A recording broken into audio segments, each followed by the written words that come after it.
What is going on, everybody? Back with another episode of shitting on Karen Bass because she deserves it. I just want to do a quick episode tonight, talk about some of her fuckery that we have here in LA. Wait, hold on a second, guy. Getting feedback. Okay. So, listen, there's a number of things that's going on in LA. A number of God, a number of ways that she's fucking up, a number of ways in which she refuses to take accountability for her things. So tonight, what I want to start off with, right? Because she had some shit that she said today. It's really pissing me off of her not taking accountability for her stuff. But before we get there, I want to start off by talking about some things that are really important. That's the budget. Okay. When Karen Bass came into office, our general funds, we had a record amount of money in our general funds. Here we are 2 years later, and our general funds have been depleted to a point where we're at risk of having a fiscal emergency. And that's literally what the city controller is saying that we are facing.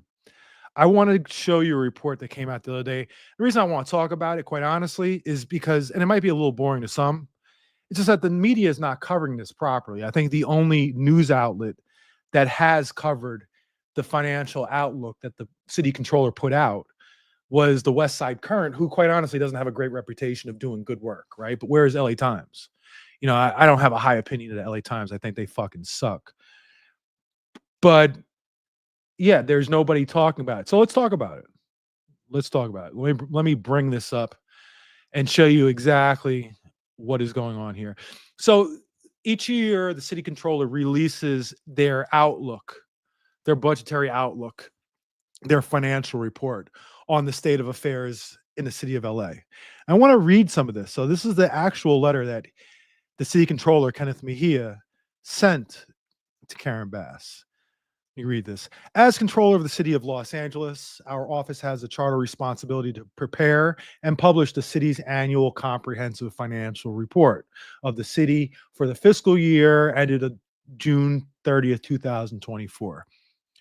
As we are all painfully aware, revenue shortfalls, liability payouts, and departmental over expenditures caused the city to end the year in a deficit, requiring the drawing down of nearly half of the city's general fund reserves.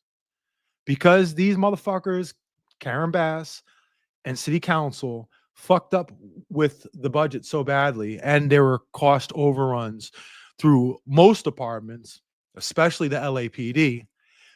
We have we're facing a pretty significant deficit, which we had to borrow from the reserve funds and drew them down by half, right? So he says, as we warned, and I'm gonna tell you, Kenneth Mejia warned about this last year. He warned that we were facing this budget shortfall, and Karen Bass said, her office said that these were theatrical exaggerations and doomsday projections, only for Kenneth Mejia to be proven correct. Anyway, as we learned last year, the city has continued to spend well beyond our actual revenues and adopted budget. The city exceeded various department and non-department adopted budgets, triggering austerity measures that adversely impacted most departments and city services. The top areas of spending over budget when compared to the cash basis included liability claims by 153 million. The largest share came from the police at 75 million and miscellaneous at 71. So the police ended up having a bunch of lawsuits against them. And so we paid out, and this is as of a few months ago, technically, 75 million. I think it's up to like 100 million now with the LAPD. Keep in mind, a lot of those LAPD payouts for liabilities are actually for officers who sued the LAPD. A lot of it having to do with sexual harassment. So we end up paying because of that. It doesn't come out of LAPD's budget. It comes out of the general funds we have. The police overspent by 127 million. Now, listen, guys, this is going to drive me fucking crazy. The police get half of our discretionary budget, right? Huge amount of money. We gave them a massive increase last year by another $126 million increase and cut a ton of shit, right? And then they overspent on top of that by another 127 million. What the fuck are we doing here? Why do the police get allowed? Why are they allowed to incur these costs and have these overruns? But there's no sort of, they're not held accountable in any way. It drives me crazy, but that's what happens when we have Karen Bass. And then general services overspent by 105 million. At the opposite end, there was underspending in critical areas related to homelessness, infrastructure, animal services, and basic services to make up for the overspending. So the underspending, you got to understand where it took place at. It took place in like sanitation, took place in general works, in street services and street lighting and the Department of Aging and animal services, and a lot of crucial things that were sort of underfunded. And that's because we gave the cops all of our money. Karen Bass. This is a decision that Karen Bass made. See, when Karen Bass gives the cops more money, it's not actually going towards like equipment and stuff like that. It's literally going to increase the salaries of existing cops. Now, tell me, guys, if we just give existing cops more salary, how does that make us safer? How does that help with public safety? It doesn't. It makes them richer. That's it. On an individual basis. In last year's letter, we predicted deficits. Let me pull this up again. In last year's letter, we predicted deficits for years to come that will force wrenching choices that threaten the vital services Angelenos rely on. Okay? Deficits for years to come that's going to put a strain on vital services and threaten vital services. That's not the result of a sudden economic downturn, like, say, a recession. No, we're not in recession. But it's the culmination of years of short-term budget balancing at the cost of long-term fiscal sustainability. We should be budgeting on 2-year basis, 3-year basis. Instead, we're budgeting a year at a time and kind of at points like 6 months at a time. None of it makes any fucking sense. Everybody knows it's wrong, but yet the politicians don't want to do anything about it. Given the devastating damage and disruptions from the firestorm disaster, the fiscal stress could not come at a worse time. We've gone through record levels. Now, listen here. Let me highlight this. We've gone from record levels of general fund reserves 18 months ago, record levels of funding in our general fund, to the brink of needing to officially declare a fiscal emergency. In 18 months, it takes some real fucking work for the mayor and city council to take us from having record amounts of funding in general funds reserves to being at the point of having to, right on the brink of having to declare a fiscal emergency. In 18 months, like I said, that takes a lot of work. Great job, Karen Bass. Great job, City Council. And like they say here, the full scope is just emerging for the disaster response expenses. Revenue loss from the property damage and business disruption, and the cost of recovery and rebuilding. So it's important. Let's go through each one of those, right? So you have the disaster response. They have to come in, like I said, the first responders come in and do what they've got to do, put out fires, things like that. Then you have the cleanup, right? All that costs money on the city. Now, Karen Bass has been touting the fact that Biden promised to reimburse her for this, but that's what Biden said. Biden's not in office right now. Donald Trump is in office. Will Donald Trump reimburse the city for the full amount of these costs that have been incurred? I doubt it. I'll be honest with you. I doubt it. If he does, there will be a lot of strings attached. A lot of strings. So I don't know. I doubt that's going to happen. I wouldn't hold my breath thinking that we're going to be 100% reimbursed, which doesn't happen from FEMA. But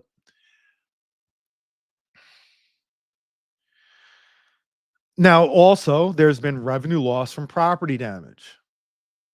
and business disruption and things like tourism and so on and so forth. Businesses that are not operating, say in the Palisades or surrounding Malibu and surrounding areas, they're not doing business, so they're not getting tax revenue, which is then sent to the city and the state, which means our tax revenues come down. Remember, we already have a budget deficit. We are spending more than we are bringing in tax revenue. And now because of these fires, we're going to have less tax revenue, which means our budget problem is going to get worse. We don't know how bad it is right now because we're really at the early stages. I know for a fact tourism for the last month has been way down in Hollywood. And that's because tourists are like, well, why the fuck am I going to come to LA right now? And there's smoke everywhere in the air, and everything's shut down and they're telling us not to come. So that's going to hurt. This doesn't take into account the cost of recovery and rebuilding, as it says here. So tax receipts are going to be way down, right? We already have a budget deficit. We're going to have a bigger budget deficit because of these fires, right? Then next year, having this stress on the budget comes on top of the growing responsibilities for preparing for the Olympics in 2028 and the Paralympic Games. We also have part of, say, the World Cup next year. Listen, I don't know. I don't know how we're going to be able to handle this. And listen, it says here in January 2025, 3 ratings agencies, S&P, Fitch, and Kroll, placed the city's ratings on a negative watch status. So if we have our credit rating dropped, that makes it more expensive to borrow money, right? So we'll have higher interest rates, which will then put stress on our budget even more. And we have to borrow here and there, even if it's getting to weeds. Let's say it's commercial paper and stuff, because you do short-time loans to make payroll and stuff like that. I'm not sure of the exactly how they work it on the city level, but there are these small 1 to 30-day loans that happen on a regular basis, and it costs a tiny bit of money. But if the interest rates are raised, those interest rates, that's going to cost us more money. It's going to make borrowing money more expensive. But that's what happens when we get put on a negative rating, which we are headed there. We're already been warned about that. It says here, last year, at this time, we noted that the contract for rank and file police staff ratified last fall will add nearly $1 billion in additional costs over the next 4 years. But so because of the contract that Karen Bass put in place, that she negotiated with the police department, that's going to add, somebody's fucking fire alarm is driving me crazy right now. But Karen Bass, because of her, we gave the cops $1 billion more in salary over the next 4 years. $1 billion more, $250 million per year. Where do we get this money from? Again, where does that money come from? Last year, we cut the fire department budget by $18 million. We cut sanitation by $21 million. We cut street services by about $20 million. But now we have to add another $250 million each year over the next 4 years to keep up with this contract that we gave the cops, which is gave them all of our money. It's unsustainable. But that's Karen Bass's doing. That's Karen Bass's doing.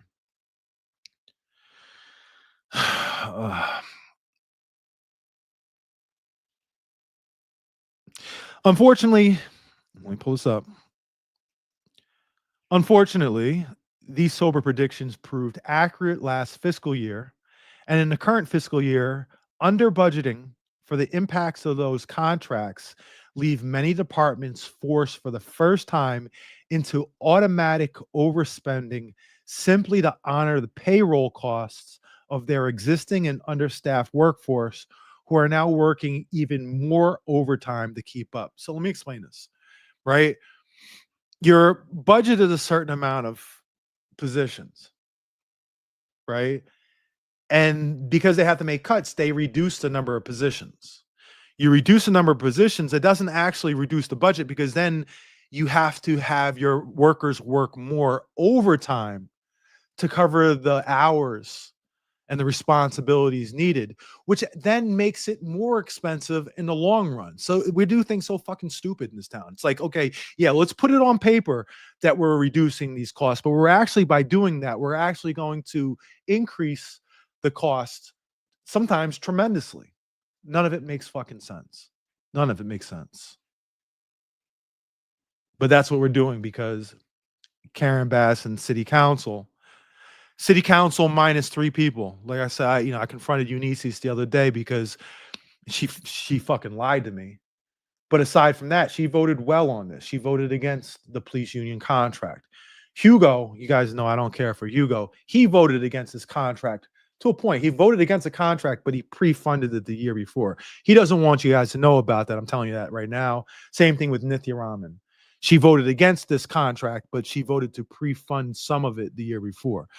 You have to get into the weeds on that. I don't feel like explaining that right now because I just want to finish this up and then get right into Karen Bass pulling some chicken shit moves today, last night and today. Um, let's see here. So salaries and benefits increased by $343 million with increases for sworn and civilian employees from new labor agreements, as well as increased sworn overtime for the police and fire departments and large retirement and sick payouts for the fire department. So let me explain. I've talked about this before, but it's worth talking about. They don't talk about this enough. When Karen Bass gave the police the whole bag on their labor contract, all the other departments said, "Hey, we want that same deal too." And how are you going to tell them no? How are you going to say, "No, we gave it to the police, but you don't deserve it"? That's bullshit. So they got the same deal. So listen, I'm all for people getting their money and stuff. I would rather see the people who actually get these increases in pay being the people who are at the lowest part of the totem pole, who are underpaid. I mean, we got like I said, I know there are lawyers that work literally in the mayor's office that are making like 60,000.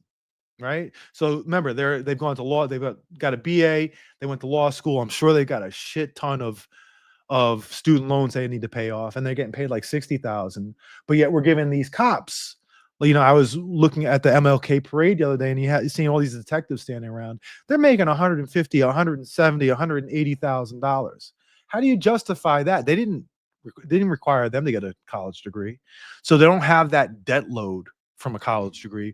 Whereas you have these people working as lawyers or public defenders and stuff like that who are not making that amount of money. Right? It's unfair. So I would rather have, instead of just giving the cops everything and say, okay, everybody else is going to have to get that same deal, maybe start by targeting the people who are on the lower end of the wage scale, try to bring them up, make sure that they have a livable wage. And then before we start getting to everybody else, and I would absolutely put cops at the back of the list, only because they've gotten they get like a 5% raise every year, which other departments are not getting that. The average cop makes $132,000 a year. Okay, they're doing okay for themselves. Can we start with, say, these people who are working city services and stuff like that, you know who aren't making that amount of money? Anyway, let's see if there's anything else in here to look at. Like I said, I wanted to highlight this because the media is not talking about this. We're looking at crisis, and no one's talking about this. We will be talking about this in 2 months. Karen Bass is going to put out her budget in 2 months, in April. And here, let's pull up the budget again. Let me show you what the budget looks like.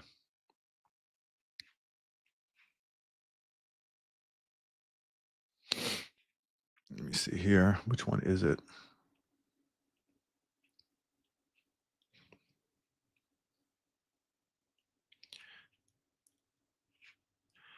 All right.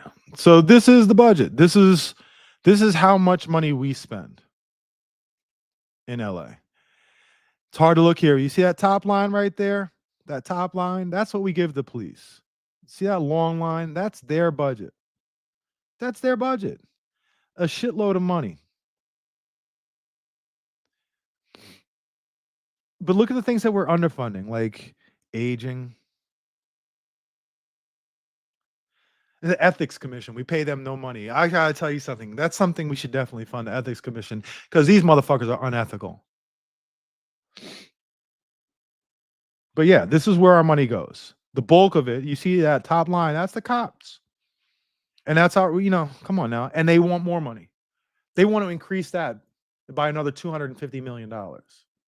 So where is that money? If you're going to increase that top line and add another $250 million to it, where is that money going to come from? Are they going to decrease it from other agencies? And you see this third line right here, that's the fire department. They've already determined to come up to international standards. They need to hire about another 400 firefighters. And 20% of their apparatus is out of equipment. And something like 60% of their firehouses are kind of crumbling. We all recognize that we have to correct that. But that money's got to come from somewhere too. The police don't want to give up their part of the pie. The fire department's definitely going to get increased.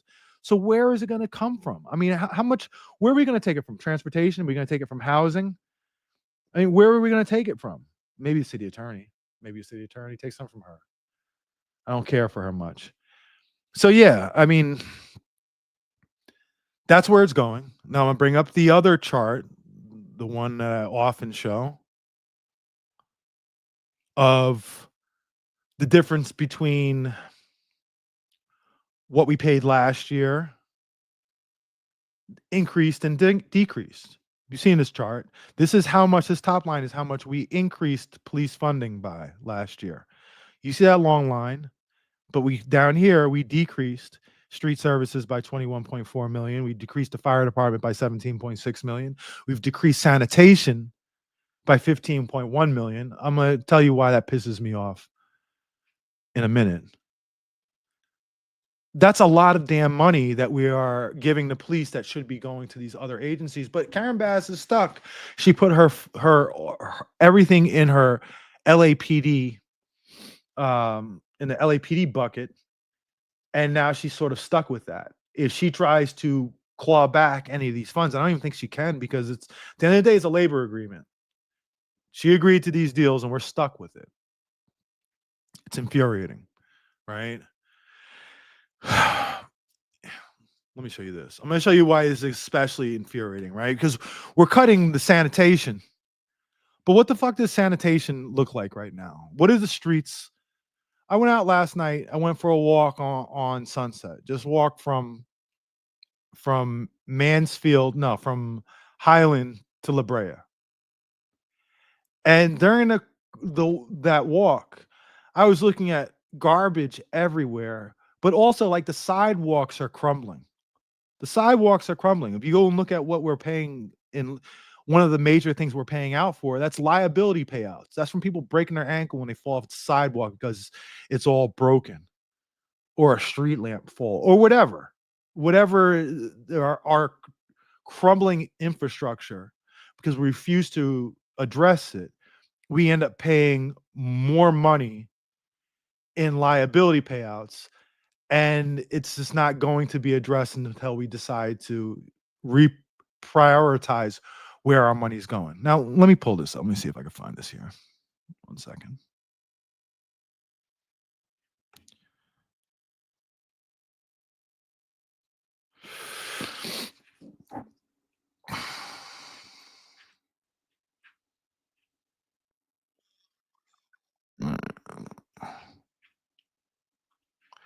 This is what I mean, right? We give all our money to the cops, but yet I go walking down the street on Sunset. This is directly across from Hollywood High School. You would think this would be a tourist area, right? It's Sunset Boulevard.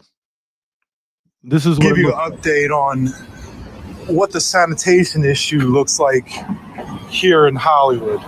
What street services look like. As you know, we give all our money to the cops, and in the process, we've been defunding our city. Defunding important city departments that would help keep this place clean. Look at this. Look at this. Look at this. What the fuck is this? They got a car bumper right here. What the fuck is this?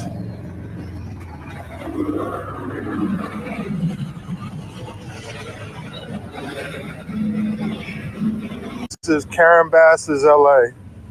This is LA.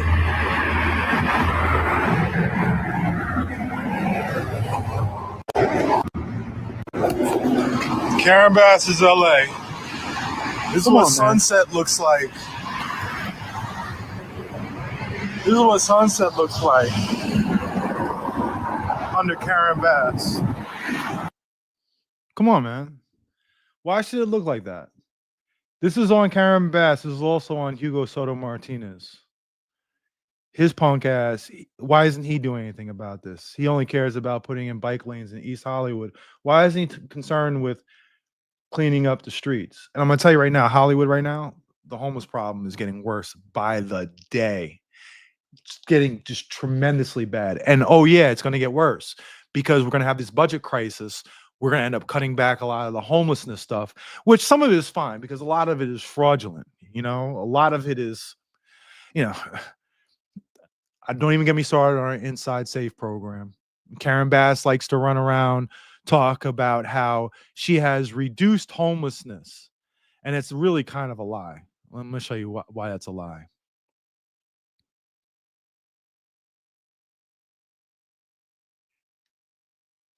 All right. So this is homelessness year by year. Karen Bass came into office in December of 2022, right here. That's when she came into office. This was Eric Garcetti's last year. She came in, like I said, she came into office in December. I hear those sirens out there.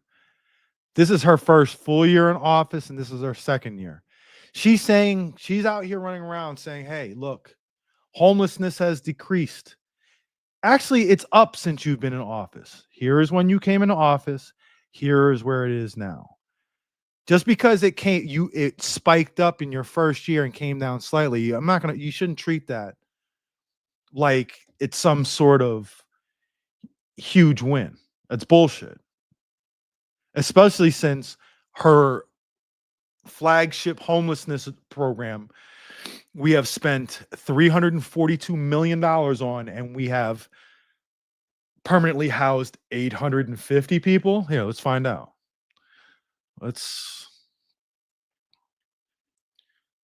Thankfully, the city controller, and listen, I'm gonna say this again, city controller is doing a very good job. He's doing a great job, I think, because if it weren't for him, we wouldn't even know how bad these problems are. Thankfully for him. Let's see the Inside Safe dashboard.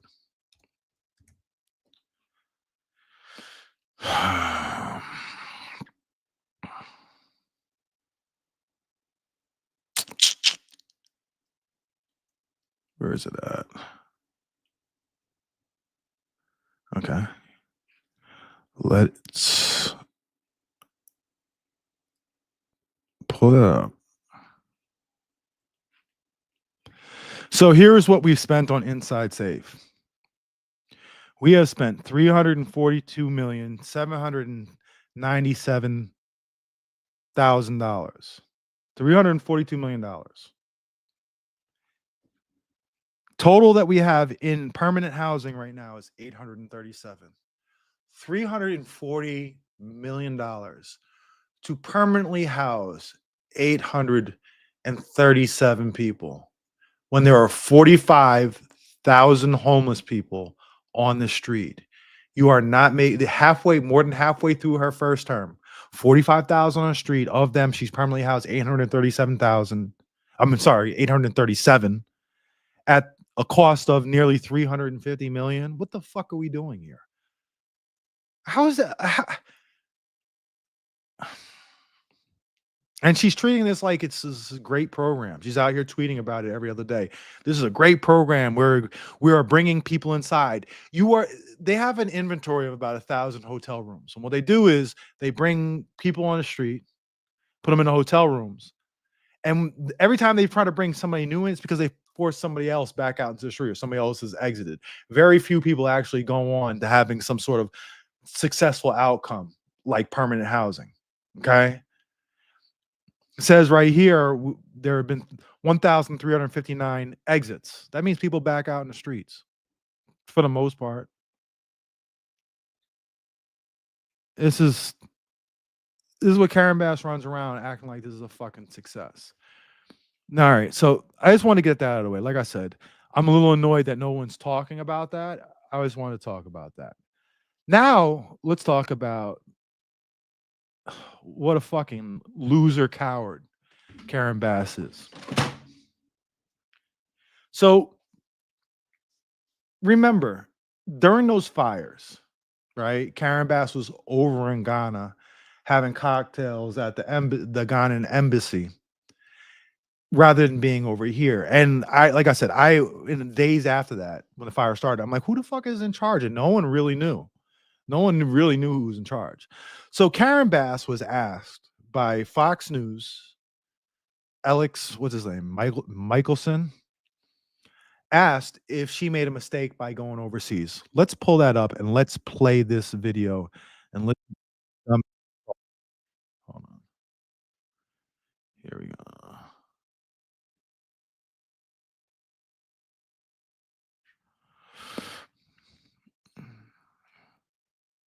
Where is it at? Here we go. All right. Let's listen to this dumbass. To go to Ghana, which I know you've said was a mistake now. But I just am curious on the thought process behind it. Right. Because we know that there was warnings about the weather before you went, and you still went. What was the thought process behind going to Ghana? So let me just tell you a couple of things. First of all, when the White House called and asked me if I would represent the president, I said yes. It was going to be a very, very short trip over a weekend and 2 business days.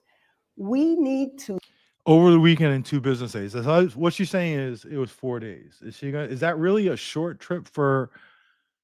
I don't know.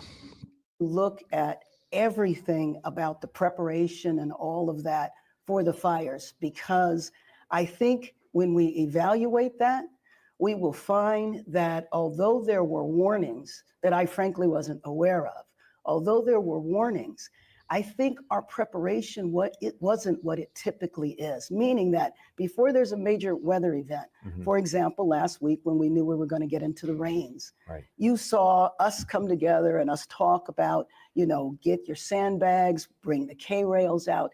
That type of preparation didn't happen.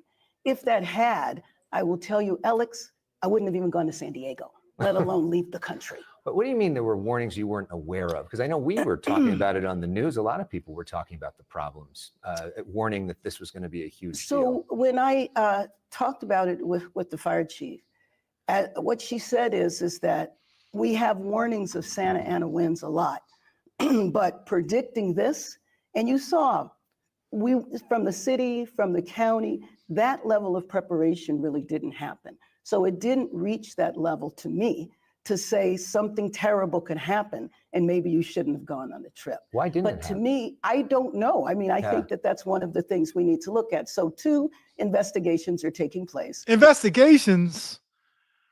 Listen, on January 2nd, the National Weather Service came out and warned about these winds. Then before she left, they came out again. Then right after she left, when she was over there before the fires happened, she herself was tweeting about how these are life-threatening winds. She's acting like she didn't know anything about it. And now she needs she wants an investigation.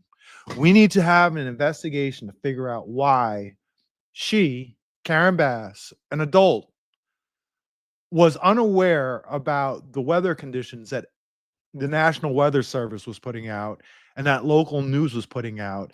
And somehow it's the fire chief's fault that she did not stop Karen Bass from going overseas. Like, shut the fuck up. Right here, this is some coward shit. This is some punk ass shit. This is refusing to take accountability. None of this is going to help her. It just makes her look weak and aloof. And again, you blaming others for you being out of the country. It's somehow the fire chief's job. Let me play this again because I need to hear that again. Jesus. that this was going to be a huge So deal? when I talked about it with the fire chief, what she said is that we have warnings of Santa Ana winds a lot, but predicting this, and you saw, we from the city, from the county, that level of preparation really didn't happen. So it didn't reach that level to me to say something terrible could happen and maybe you shouldn't have gone on the trip. Why didn't But it to happen? me, I don't know. I mean, I think that that's one of the things we need to look at. So 2 investigations are taking place. One internal to the city, and that's the fire commission, because that's mandated by the city charter. So the commission will hire an outside entity to examine everything, the pre-deployment, you know, why were firefighters sent home, you know, all of that should have I know taken why they were place sent that home. didn't. And then also the governor I has know why they were sent home. They were sent home because they didn't have enough apparatus. They didn't have enough fire trucks. Why? Because Karen Bass cut the budget and eliminated all these positions, including heavy duty mechanics needed to fix this stuff. And so she wants to do an investigation to figure out why they were sent home. Because of you, Karen Bass. Because of you. They were sent home because your priorities were to defund the fire department, especially these positions that would help fix equipment.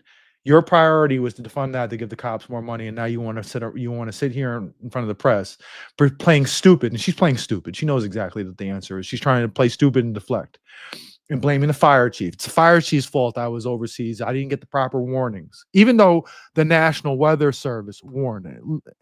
Here, let me show you this. Fox News did a decent job of calling her out on this. Here is the guy, Alex Michelson, who literally is interviewing her. And he has a timeline. It says January 3rd, National Weather Service puts out a fire weather warning. On the 4th, she left for Ghana. On the 6th, a particularly dangerous situation warning was issued. Karen Bass tweeted that herself. This is before the fires. You think she would get her ass back on the plane? Hey, Joe Biden, I need to get on a plane. Can you get me on a military plane back here? It's not his money. He'd put you on there. And then the fires broke out. And she's acting like, well, who would have known? How was I supposed to know? It's everybody else's fault but Karen Bass. Karen Bass is not going to take any responsibility. And listen, the smart thing to do at this point is to say, man, I fucked up, guys. I fucked up, man. I'll never do it again. You know, it was a one-time thing. I learned my lesson. No, she's like, man, it was not my fault. It's the fire chief's fault. It's that person's fault. It's everybody else's fault. And you would think, okay, after last night, she said this. She basically said she wants to do an investigation to find out why she went over to Africa. And you would think, okay, it's embarrassing. Everybody's laughing at you, clowning you right now. And that would be it. But no, they're still going with this same shit again today. They're still going on. Here, let me pull this up. This is article that came out a few hours ago in LA Times. Bass says LAFD Chief Crowley failed to warn her about the fire risk. It's the fire chief's fault. In the weeks since the Palisades fire, LA Mayor Karen Bass has faced repeated questions about why she left for Ghana as warnings about dangerous winds grew increasingly worrisome. This week, Bass and her office spoke out for the first time about her decision, putting the blame on the LA Fire Department Chief Kristen Crowley, and others for not warning her about the highly concerning weather forecasts. Here, look at this quote right here. This is from Zach Seidel, the biggest punk bitch there is, the Karen Bass's spokesperson. He's just a slimy little creature. Before other major weather emergencies, the mayor, or at a minimum, the mayor's chief of staff, have received a direct call from the fire chief flagging the severity of the situation. This time, the call never came. It's their fault. They didn't call us to tell us that there was a risk, even though the National Weather Service said it, and even though Karen Bass is tweeting about it herself. They didn't tell her it was a risk. Crowley did not reach out to the mayor's chief deputy until Tuesday morning, January 7th, after the Palisades was already burning, Seidel said. On January, now here's the thing, right? So the fire took place on the 7th. It says right here, on January 2nd, the National Weather Service warned on its X feed of the potential for extreme fire weather conditions beginning on January 7th. That's them right there.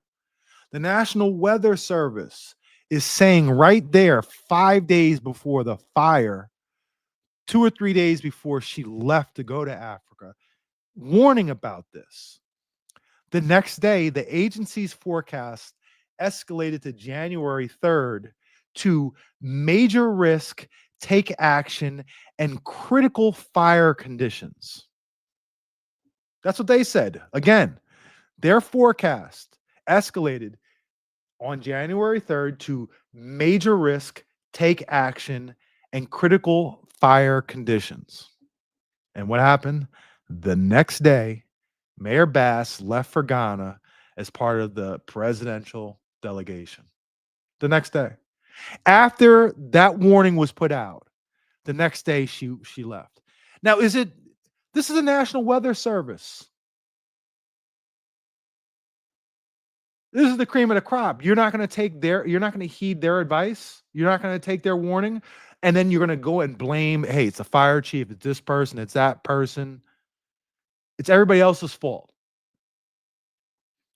By January 6th, which is again 3 days after that other warning, by January 6th, the agency was blaring on X.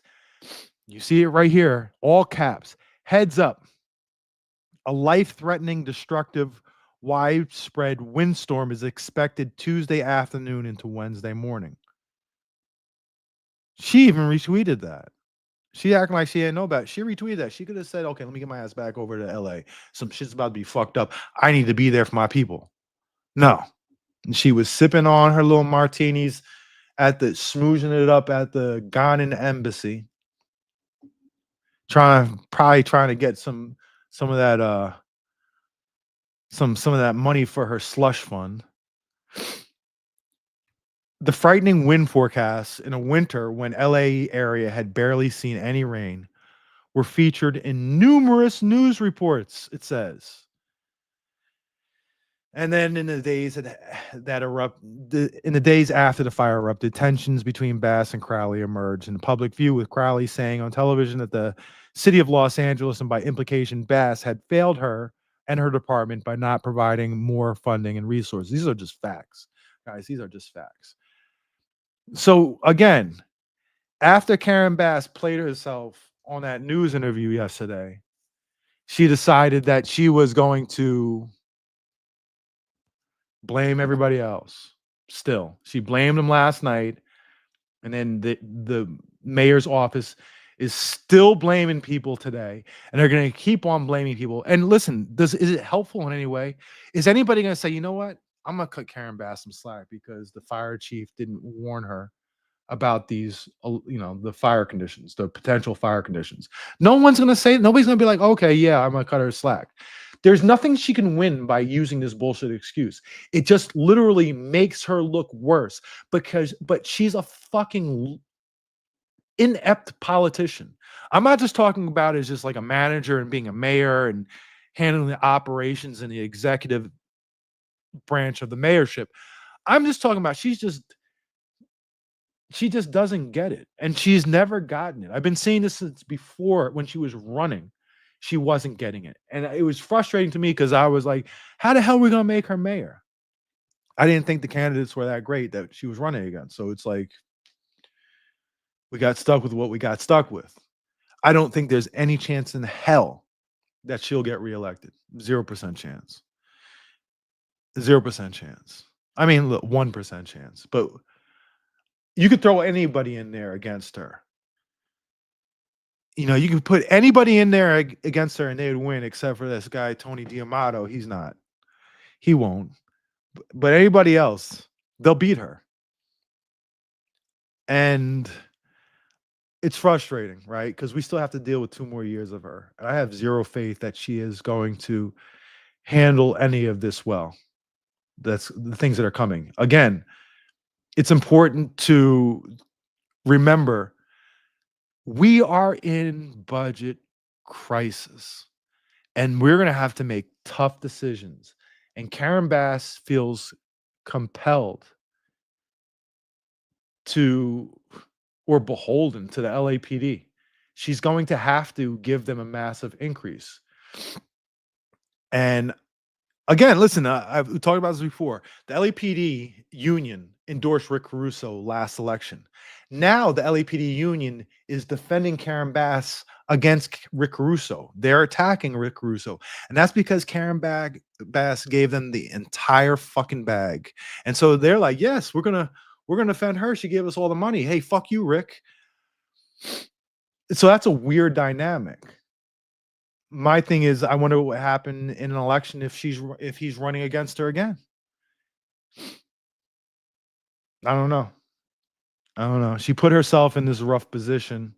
I don't really give a fuck. I just want her gone. I think she's just, and that's one thing I do appreciate about her. She has unified this city. She has unified liberals, conservatives, moderates, leftists, right wingers. Everybody hates her. Everybody hates her. If you ask people what does LA stand for, it's not about the beaches, it's not about the sunlight and all that. It's about how we all hate Karen Bass. But the thing is, she could do a lot of damage still to come. Like I said, we have to deal with this budget crisis. Again, it's going to be so far out of whack. It was bad enough before these fires. Now we have these new costs along with the reduced tax receipts. Like I said, I go up there on Hollywood Boulevard. I'm talking to these businesses all the time. How are things going with you guys? Is business picking up? And they all say no. It's been terrible. That's just one sector. How about other sectors? How are they doing? How is the city of Santa Monica doing right now? Right? They're relying on tourists to come down and do the whole beach thing. And you have all this toxic ash and shit washing up on the beaches. Oh, the whole neighborhood of Pacific Palisades is just gone. If you guys are familiar with it, that whole like along Sunset to, I guess it would be like Temescal and over there by Pacific Palisades High School, it's that whole shopping district, that Ralph's and stuff. That's all gone. Those businesses are gone. That means those businesses are not making money, which means those businesses are not paying taxes, which means less tax revenue coming into the government, which means our finances fall even further out of whack. So I listen, I don't know how Karen Bass is going to navigate this. I don't know how city council is going to navigate this. I think they've put themselves in a bind, and I don't see the out on this. I see, again, we're going to have to make major cuts to certain things. I don't know what it's going to be. What are we going to cut even more? We're going to cut sanitation even more. We're going to just, which makes things worse. You can't tell me like, oh, you look at that garbage over there on Sunset, but then go look at the garbage in and around Hollywood Boulevard. One thing you don't have a shortage of on Hollywood Boulevard is cops. You have a million cops, so we're paying them a shit ton of money, just riding around, just circling around, not really doing shit. You know my feelings on the unarmed response up there. They have an unarmed response up there that I think does a good job. They're walking a footbeat. They're interacting with the community. They understand the personalities out there. They understand the people who may be living out there and may be troubled, may be dealing with mental health crisis, and they know how to deal with those personalities where cops just jump out of the car, point their guns, and let's just hope they don't shoot anybody in the process because somebody, points their finger.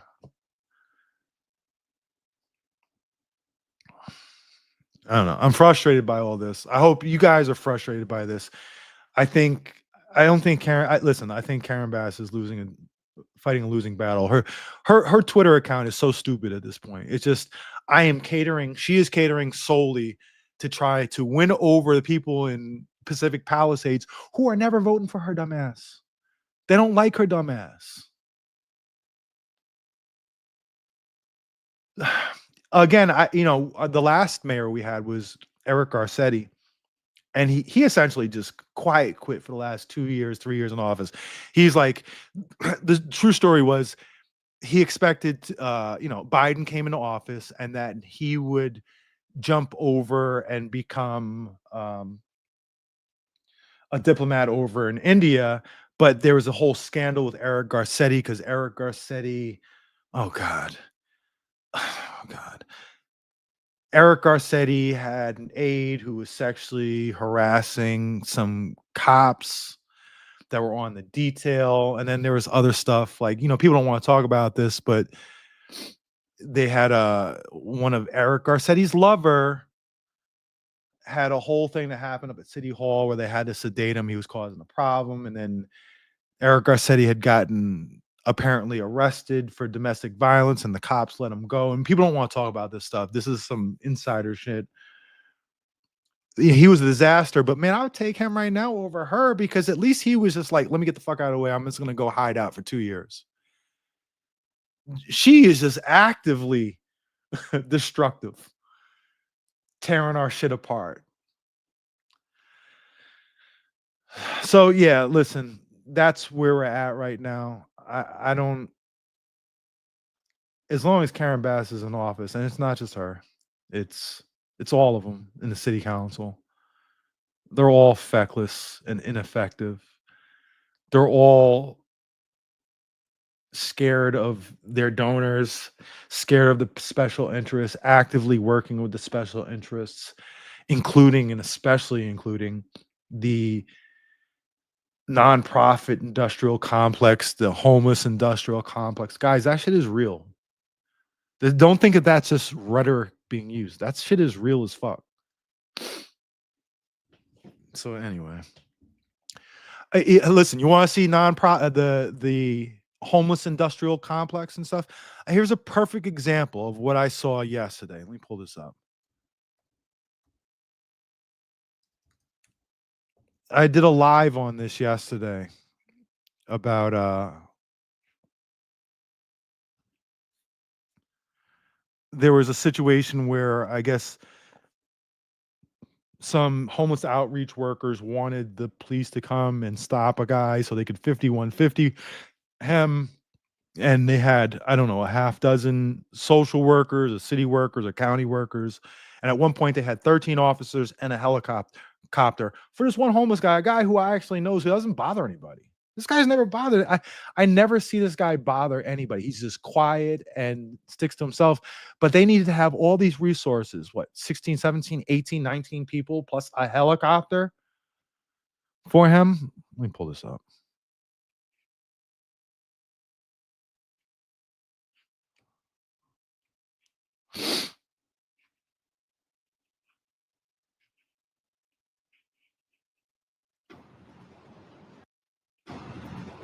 Now look at all these people who are standing around.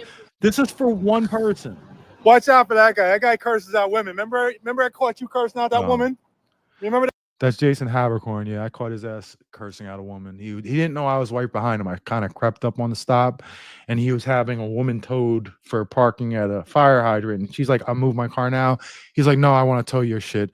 And he started cursing at her. Didn't know I was there. I filmed him, and I'm sure his family knows that he cursed that woman out because I just made such a big thing about it. For that time, he disrespects women.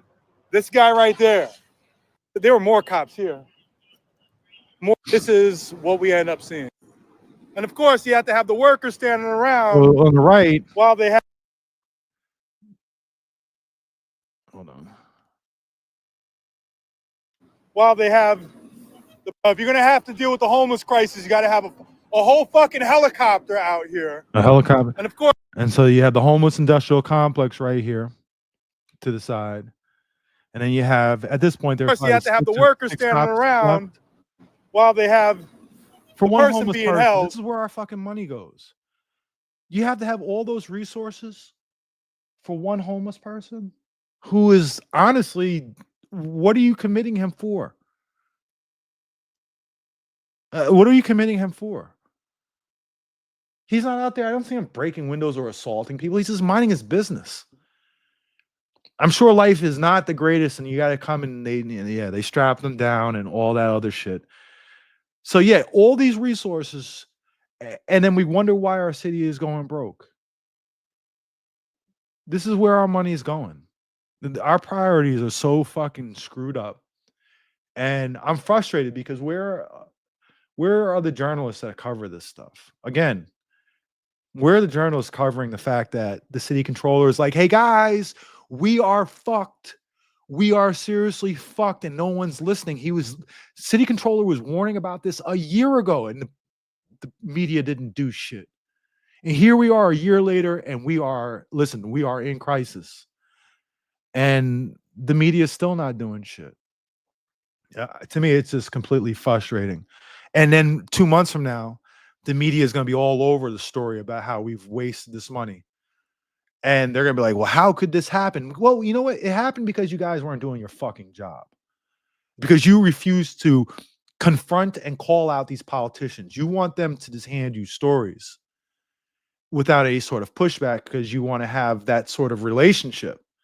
The access journalism, as they would call it. You want the access. Sometimes you got to tell these politicians, fuck you and your access. I want the answers. If you don't do it, then I'm going to put out the story and you guys are going to be embarrassed for it. All these niceties have to go out the window because, again, our city is deteriorating. Karen Bass and the city council has defunded our budget. And in the process, we are watching and we are looking at our city fall apart. I'm watching it happen on a micro level right here in Hollywood because Hollywood is a fucking mess. When I'm done with this stream, I'm going to go for a walk. I'm going to go probably do a little cop watching. I'm going to go walk the street. I'm going to have to look at garbage everywhere. The sidewalks falling apart, crumbling. The police chief was saying that during a protest last week, the cops were being assaulted by pieces of the sidewalk. Why the fuck are the pieces of the sidewalk accessible to people to throw? Because they're falling apart. And why? Because we give the cops all our goddamn money.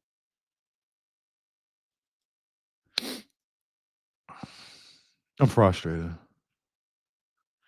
Anyway, so yeah, I was just winging it tonight. I was a little pissed off about these people. I would like to talk more about, I plan on doing these podcasts to talk about cops and stuff, showing individual cops committing misconduct, so on and so forth. But it's hard for me, I start focusing on the stuff that's going on with the mayor and city council, and it's hard for me to overlook it. Yes, this is a police accountability channel, but fuck, man, a lot of this stuff, I don't know if you can completely separate police accountability while we're seeing the budget deteriorating in other places. It's just hard to sit back and watch that. So this becomes a police accountability channel. It becomes the mayor accountability channel, the city council accountability channel, the homeless industrial complex accountability channel, the nonprofit industrial complex accountability channel. It's all fucked up. So I just, I end up ranting, and here we are. I'm so tired. Here, let me pull up some of these questions. It says, I'm so tired of random people in chat saying, go help the homeless, pick up the trash. Like, that's what the taxes are for. Hold these people accountable. It's not the citizen's job. Exactly. Listen, guys, we have people whose job is to do this. Now, don't be wrong. I will go out there and clean up my neighborhood if I feel like I can clean it up and I'll make an impact and it won't just be more trash there tomorrow or something like that. But I just think that we have people who are being paid to do this or should be getting paid to do this, and they're not. Listen, my fix to this, again, I'll say this again. Hollywood High School is right across the street from all this trash. We can pay some of these kids $20 an hour to have those little things that they walk around and pick up garbage with. Pay them $20 an hour after school to go clean up the neighborhood and engage with the community. That money will have a multiplier effect, right? Because, like I said, cops live outside of LA. These kids live in LA. So they're going to spend a lot of their money in LA. So that money goes back into the community, goes towards commerce or whatnot, which then creates a multiplier effect, which then, businesses do better. They hire more people. And for every dollar we put into the community, we're getting like $1.43 back. And we even get it back in tax revenue, right? From the increased business. That way it makes way too much sense. Instead of hiring 10 high school kids after school to do that, we pay two cops, $150,000 to go sit. If I go walk over to this police station 7 blocks from my house, you're going to see 2 to 3 cops sitting at the front desk doing nothing but watching TV, just twiddling their damn thumbs. Why do you need that? How come that shit couldn't be automated that they're doing up there? I don't even know. You go up there, they're going to tell you, oh, we don't know what to do. We don't have any, can't help you. So yeah. 2,768,000,000 is what the city of Los Angeles brings in from property taxes. I don't think, here's the thing, right? Look at my eyes. I'm so goddamn tired. I've been up since like 4:30. Here's the thing. I don't think we are lacking tax revenue. We bring in a lot of money in taxes. I think if we got rid of the waste and the grift and the graft, that there would be plenty of money to accomplish everything that we need to do. But when we're spending $17,000 a month on one person in Inside Safe, that's not a good use of money. That's not a good use of anybody's tax dollars. So it's really, really, really frustrating. Let me go through a few more questions.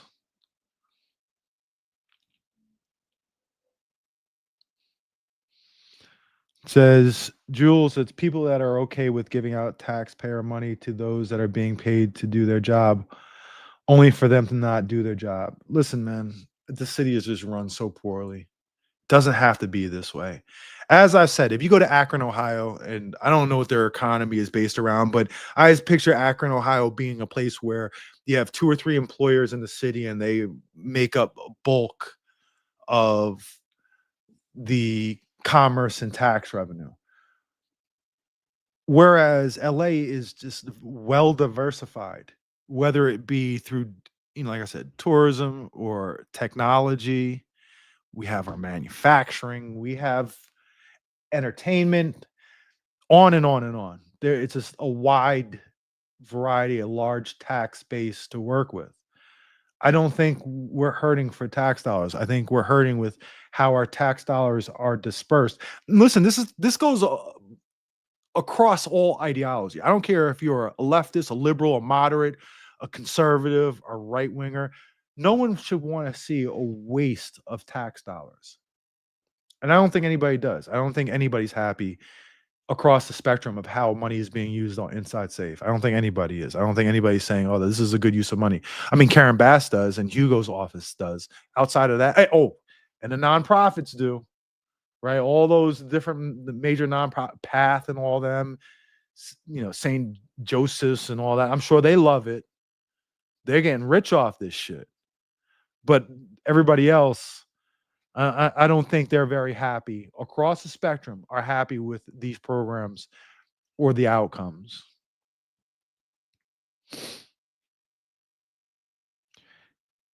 California has the 6th largest economy in the world. We have the money to fix all these issues. We do. We have plenty of money to fix these things. What we don't have is political leadership to fix these things. Our political leadership makes things worse, as we see. And I still can't get over Karen Bass not taking any accountability for her own actions. It's her fault. It's everybody else's fault that she left the country to go to fucking Ghana. Because what the fuck does Ghana have to do with the businesses in LA? What does that have to do with us? How does her going to Ghana? I don't care if Joe Biden asked you to go as part of some sort of presidential delegation. Fuck that presidential delegation. It does nothing for the city of LA. What the fuck? I could see if you were going someplace because there was some sort of business interest or something. But Ghana? The fuck does it have to do with LA? She just loves going on a trip. Go sit there, sit around, have cocktails, kiki it up with the embassy people and stuff. Man, fuck her. I am so sick of Karen Bass. And I'd rather, like I said, I'd rather be talking about policing stuff. I have so much stuff to talk about with cops right now. I'm so infuriated with Jim McDonnell and how he's handled stuff, how he's not handling stuff, the LAPD commission. But I mean, what are we supposed to do? This is where we're at in the city. I mean, shit, the LAPD is a problem, but Karen Bass is a bigger problem. Karen Bass is a huge problem.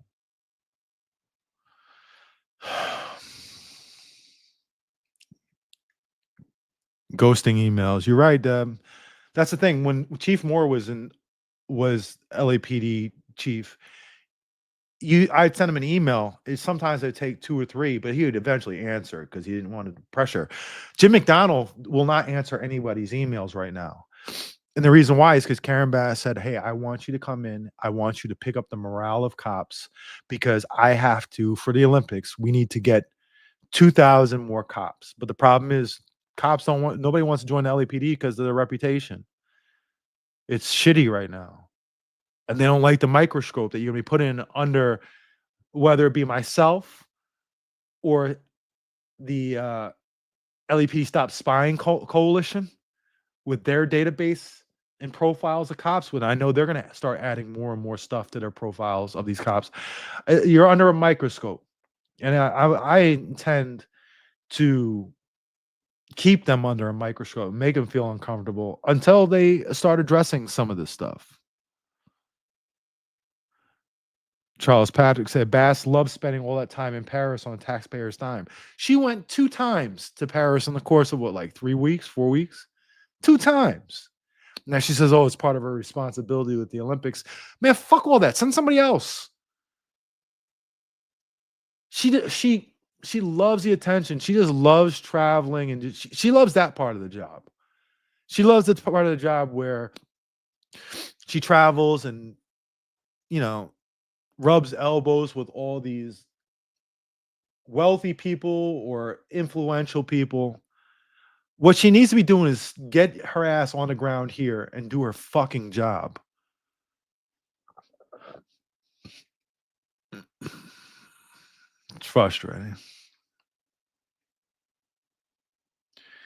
Says Oreo Cookie says, I think politicians put their time and money to other countries to launder money. That's where the corruption comes into play. So a lot of this has to do with their slush funds. They have what they call the mayor's fund, and it's essentially the slush fund where they just raise a bunch of money and they do with it as they wish. And I think a lot of what Karen Bass does. Now, she said that she was gonna get rid of this slush fund, but I don't know if she got rid of it. And I think she may be over there just saying, hey guys, give me some money. Who's got some checks? I'm the mayor of LA. You want to have some influence? Come to me. I'll get you the good suites for the Olympics.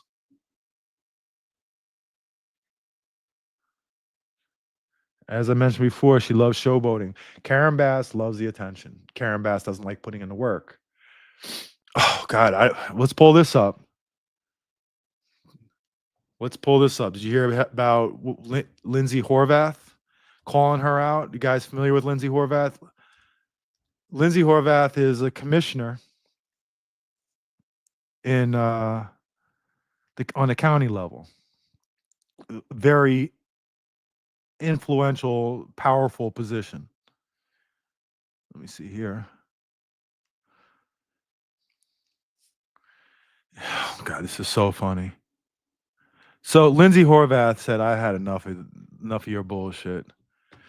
And somehow, listen, when you see PRA, when you do a Freedom of Information Request Act and try to get text messages from a politician, that shit takes like a year.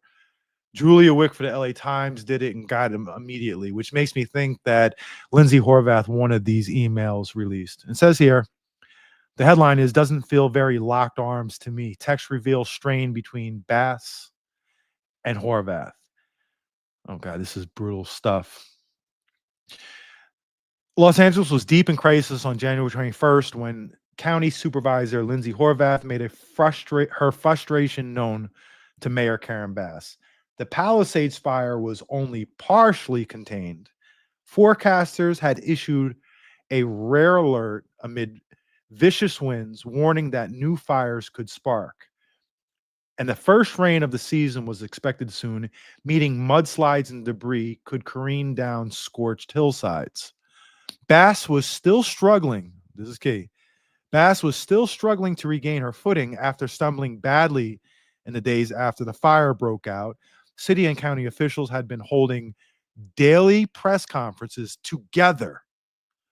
City and county officials had been holding daily news conferences together until that morning and the previous morning when Bass spoke to reporters without her county counterparts. So they've been holding these things together, but she says, no, I'm going to do this. I'm going to do a press conference on my own. I'm going to get all the shine for this shit without telling them. Behind closed doors, those appearances and the other issues involving cooperation and communication had become become a topic of contention between two of the most powerful women in LA, as lengthy text message from Horvath sent Bass at 9:11 that morning reveals. I love this quote. You asked us to lay off daily pressers. We did. We asked you to join us for this announcement. No response. Now we hear that you're doing one without us today when we are in the lead role at your department's request. Wrote Horvath, whose district includes Pacific Palisades. Here she says, quote, doesn't feel very locked arms to me. So that's the thing, right? Karen Bass been running around talking about, we're going to lock arms.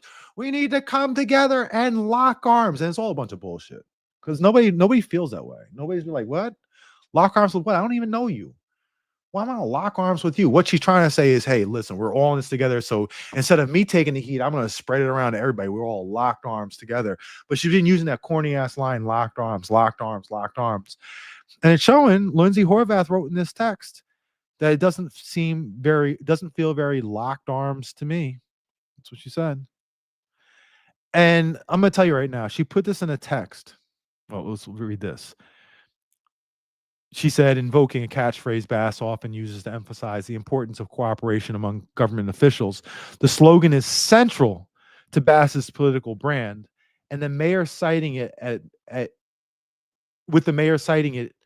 most public appearances. Bass responded 5 hours later saying she wasn't sure what announcement Horvath was referring to and suggested they sit down and talk that afternoon. There's a reason she said that. Horvath put this stuff in text because she knew that a reporter was going to request these texts and these would be made public. Everything she wrote in those texts, she knew was going to be made public. She meant for them to be made public. That's why she wrote that whole locked arm stuff. She knew that was going to be part of a story where Karen Bass says, wait, I don't know what you're talking about. Let's sit down and talk about this face-to-face this afternoon. Why? Because if they have a face-to-face conversation, or a telephone conversation, that can't be CPRA'd. No one would have access to it. Karen Bass wanted to keep this conversation quiet between them, where Lindsay Horvath was like, I'm going to fucking let everybody know you're bullshit. I'm going to let them know that you are full of shit. And we, listen, her saying this tells me that there are a lot of people who are pissed off at Karen Bass in politics. I don't think you're going to see many people in the city council defend Karen Bass going forward. I don't think you're going to see. You would think on a county level, unless it's maybe Hilda Sleece, who would have her back more than Horvath? I will say this. They've been kind of fighting a little bit. They've been having some strains going on over the last few months. But for her throwing Karen Bass under the bus like this, like I said, for her to put those messages in texts, meant that she knew these things were going to become public. And boy, they went public very quickly. Like I said, in a matter of weeks for the LA Times to get their hands on this. So it would normally take, if I requested this, it would take me a year or two, and I might not even get them. I'd have to probably go to court to get them. So yeah, that's where we're at. I'm frustrated with Karen Bass.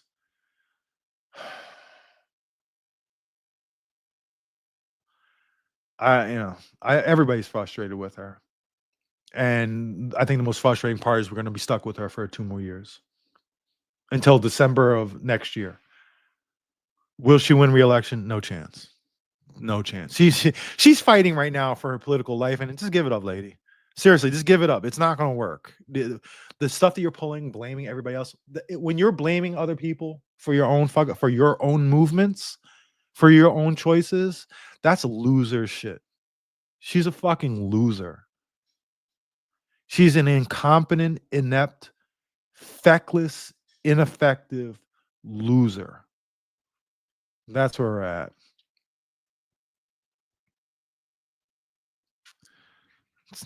It says here, the LA media is pissed at Bass too, but they won't report it to the public because they're fucking. You want to talk about a bunch of losers? LA media reporters, they suck. They suck. They suck at their job. Here, you know what? Here, let's look at this. I'm gonna show you how bad it is. Let me just go to the front. Let's just take a chance. Let's go to the front page of LA Times and see what they're talking about. All right, the main story is they are talking about this.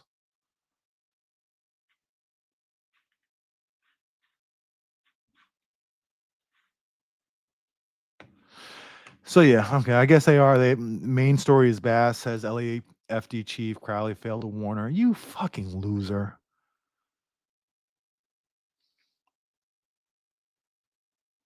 How a Las Vegas doctor is making people taller with chisel and a mallet. Come on, man. All this shit you could be talking about here. I don't know. I guess it could be worse.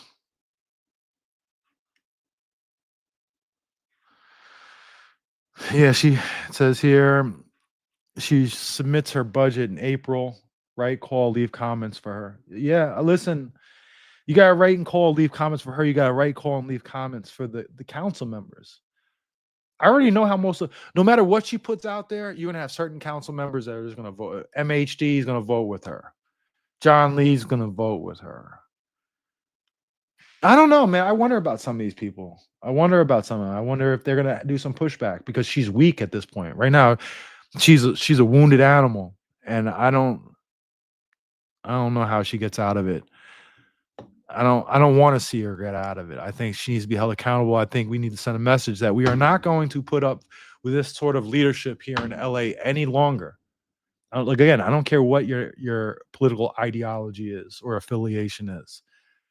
I think good people need to stand up and say, "Listen, she's not cut out for this stuff. She's not mayor material." I've been saying it since the beginning. I was just looked at her. I was like, "Listen, look at her policies. Look how she explains her policies. You see her during the debates when she was running. She sucked. She sucked in the debates.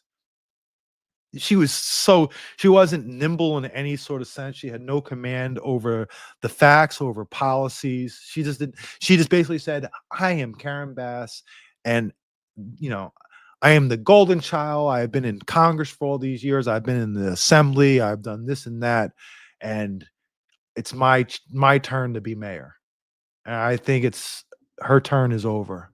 It's time to move on. I don't give a fuck who it is. I'm gonna tell you right now, I don't really give a fuck who it is. She's got to go. We can't just put up with this sort of incompetence. I could disagree with somebody ideologically as long as they're competent and they can have like agencies functioning properly. Right now, they're not functioning. Everybody's just grifting and nothing's getting done. But yeah, that's where we're at. I don't even know what to say anymore. I think I've ranted enough for tonight. Here, let's see this.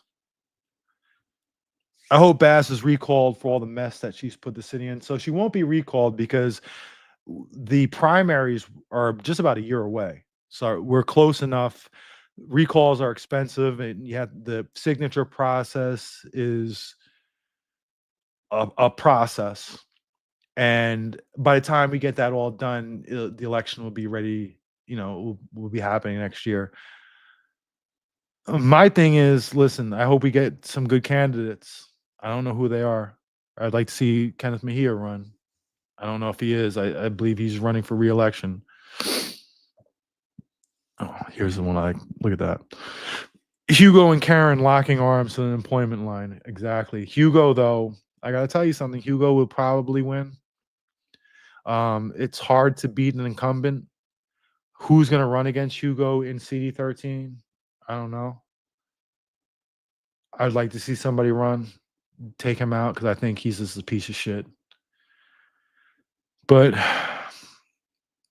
hindsight said, "Are you going to go out after this?" Yes, I'm going to go do my nightly walk to go get like a Red Bull from 7-Eleven. But what happens is during the course of walking there, some shit's going to jump off. I'm going to see a fight or two. I'm going to have to break up. Somebody's going to be setting something on fire. I'm going to have to stop that. Police are going to pull somebody over. I just know how this shit goes. It says, we are recalling one of our county commissioners because just after she got elected, she got a DWI and wasn't punished by law. Oh, God, it sounds like the LAPD. That sounds like the LAPD type shit. Remember, in LA, if your DWI or DUI does not involve an accident causing injuries, then it's a misdemeanor. And so right now we have LAPD cops who are on probation for DUIs. On probation right now on probation. I guarantee you there are cops right this second who have warrants for their arrest for violating their probation. Cops. Because of the way their laws are written, it takes 3 DUIs before it becomes a felony, and it's a lot of that reason is because cops get arrested and they want to sit there and protect cops. But yeah, that's where we're at. So yeah, guys, I think that's gonna be enough for tonight. It's been a long day. I had to get up early in the morning. I got to go to downtown tomorrow to the courthouse to go look at some degenerate get arraigned. If you know who I'm talking about, you know what I'm talking about. I know one thing, that guy who's going to get arraigned, normally he'd be on live right now doing one of his 6-hour lives where he'd be talking about whatever disgusting shit he'd be talking about. But right now he's actually in jail. And I want to see him while he's in jail. I want to be there when he gets out. I want to go visit him. I want to ask him some questions. I have a feeling he's probably going to curse me out. If he gets bailed out tomorrow, he's got $130,000 bail. If he is bailed out for whatever reason, I want to be there to ask him some questions. I want to ask him, hey, do you, why was it appropriate for you to harass a 16-year-old child in a sexual way? So if you know what I'm talking about, you know what I'm talking about. I'm surprised I don't have it. I have his flyers all over the place. I have them in my cars, have them in my backpacks, I have them all over. Can you film when visiting in jail? I don't think I can film if I'm visiting him in jail. But listen, if he is released, I will be out there waiting for him, asking some questions. I wonder if he he got arrested today. I wonder if he rode his motorcycle to jail. I mean, to court. If that might get towed. Anyway, fuck him. Anyway, that's gonna be enough for tonight, guys. I keep on saying I'm gonna do this thing on the police union director and his daughter, but Karen Bass keeps on getting away. Who knows what dumb shit she's gonna say tonight or tomorrow?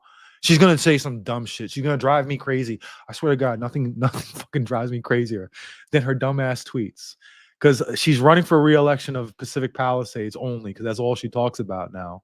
And it's the same shit over and over again. But she's not going to get any votes. They hate her there. They hate her there. Remember, Steve Sobrow, she put him in charge of handling Pacific Palisades, but come to find out he was getting paid $500,000 for 3 months, which is ridiculous. This guy is just filthy rich, and he really needed that money.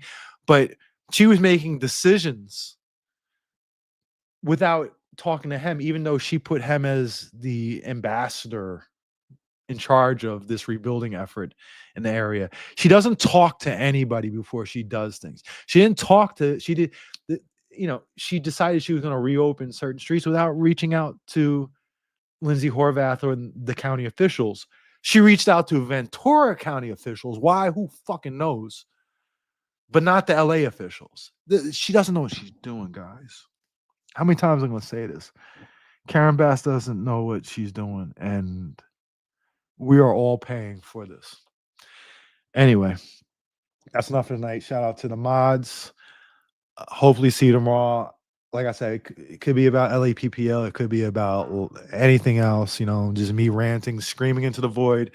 My thing is nobody else is talking about it. Maybe if I say this over and over and over and over and over and over again, it'll get talked about. Next week, either next Wednesday or the following Wednesday, I'll be at Loyola. Oh, God, I can't believe I just said I'm so damn tired. Loyola Marymount University. I'll be speaking at a class there. And I think I'll be on Stevie Weeby's show again in the next couple of days or so. And yeah, I'm gonna go out here, go get my another one of these or two. And I'm definitely not gonna indulge in any marijuana stuff. That's not my style. But anyway, you guys take care. Shout out to the mods. I will see you in one way or another. I'll see you tomorrow. Unless I go out there right now and some bullshit going on with some cops, and I'll be right back here again. Anyway, take care, guys. Enjoy the rest of your evening. Peace.